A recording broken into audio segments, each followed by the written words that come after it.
lawyer by training, Lagarde was a key player last year in securing a bailout of nearly $140 billion for Greece. She discussed the issue with the NewsHour's Paul Solman last July. So you're not worried that there's an imminent threat to the global economy at the moment?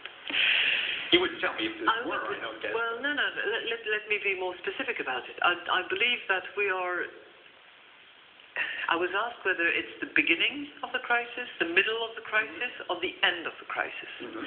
And I said we are in the middle of the beginning of the end.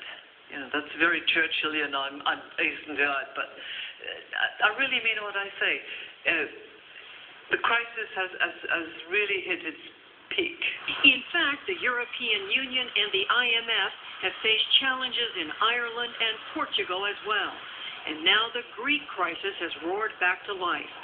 It will all be waiting for Lagarde when she begins her 5-year term at the IMF next week. We explore the pick of Christine Lagarde to head the IMF and the challenges she'll face in office with Eswar Prasad. He's a former IMF official who's now at Cornell University. He's also a senior fellow at the Brookings Institution. And Scheherazade Rehman, director of the European Union Research Center and professor of international finance. And Eswar, let me begin with you. Remind us, what does the International Monetary Fund do, and what's the job of its director? So the International Monetary Fund does two things. One, it lends money to countries in trouble. But more importantly, in the New World economy, what it does is it tells countries what they should be doing with their policies. It evaluates their financial systems. It evaluates their policies, talks about whether those policies are good for the country, but more importantly also for the global economy, what is somewhat strangely called surveillance, and that's a key function. And this is where the IMF managing director's role becomes very important, because of course the technical staff of the fund are very qualified.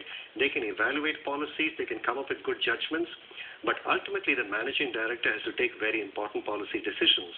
So when the IMF goes out and tells, say, a big country like the US or China what is wrong with its policies, you need somebody who can stand up to these big powers, tell them what they're not doing right, and be willing to take the heat. So it's a very important job. So Scheherazade, why was she chosen? Well, I think that it's irrelevant that she is the very best candidate. What's more relevant is that she is the right choice for right now. In the middle of the crisis, rule number 1, you don't make a crisis worse when you hire a new leader. Number 2, she also happens to be what we call the rock star of central bankers and IMF and sort of international